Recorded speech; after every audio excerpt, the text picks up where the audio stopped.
Hello everybody, thank you for watching CNXG. My name is David.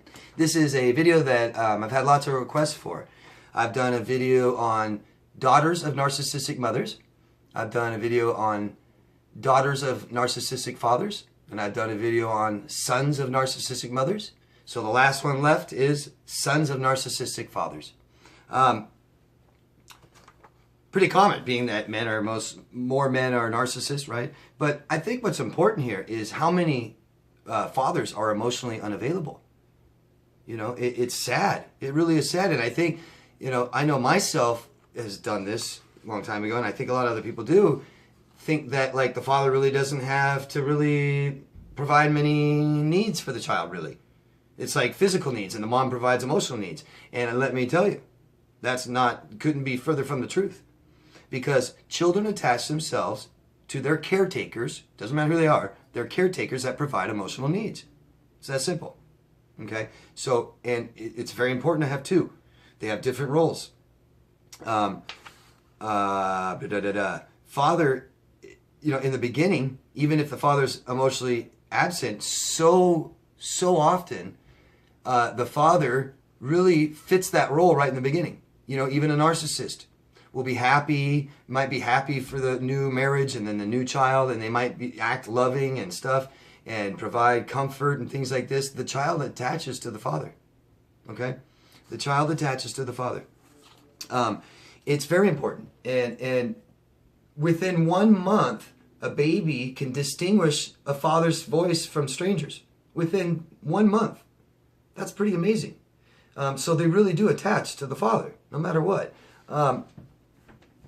The father is an important role model, and the child observes their father, and they observe how they treat the mother, and that is what they believe is love.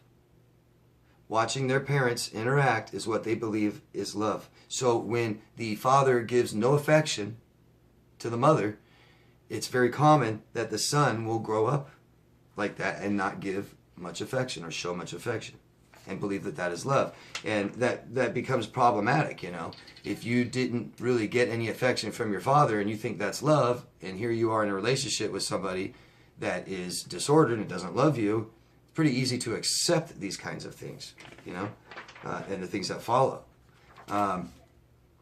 So there might be little to no affection towards other women if that's what they saw their father do. And the mother tends to be very enabling. So that man might look for that very supportive woman. So a woman that says, oh, I love you, and love bombs you, whatever, and then doesn't show any affection or love later, that man, it's very easy to stay in that relationship, you see. Here's one factor, misogyny, which is total hatred for women.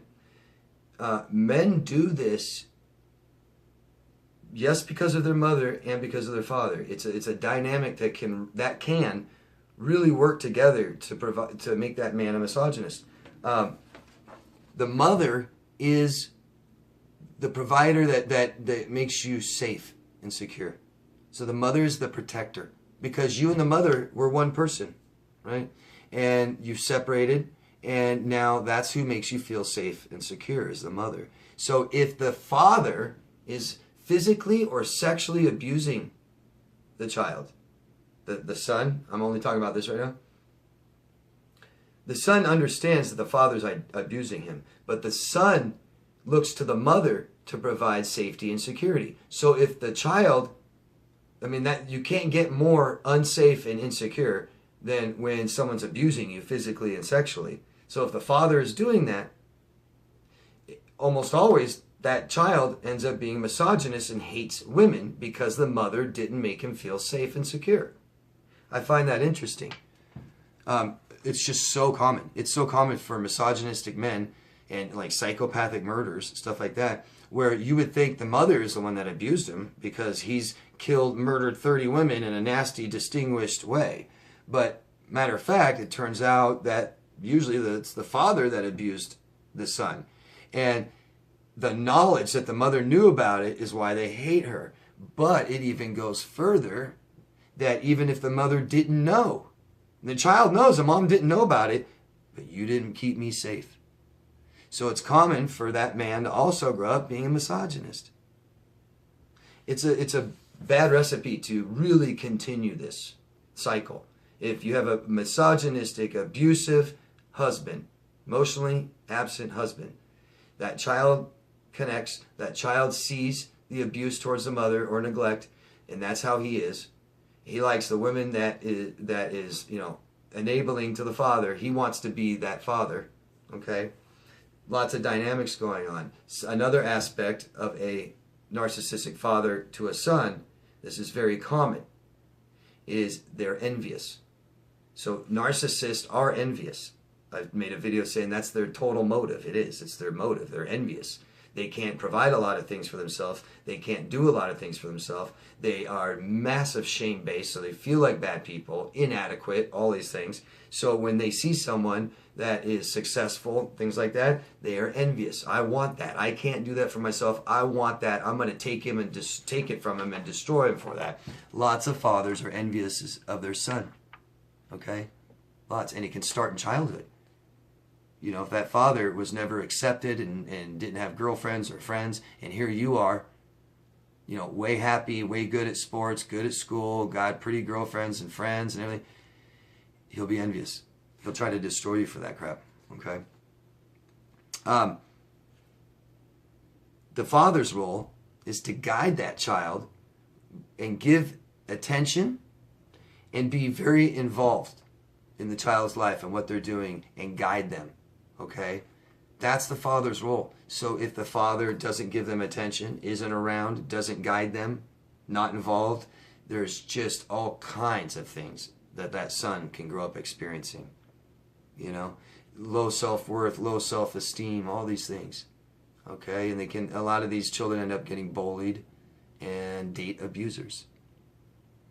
Because I don't care in a marriage, if even just one of them is abusive, they're both sick. You can't, I know that a lot of us have great, amazing mothers. I know that.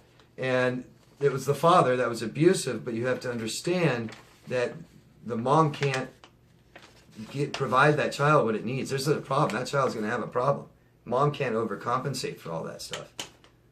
Okay? So I hope that helps. I try to cover a bunch of different aspects of what it's like for a son to grow up with a narcissistic father. Just like every other relationship, you grow up with a parent that didn't provide your needs, and you're going to have problems in your life if you don't start learning how to provide those things for you.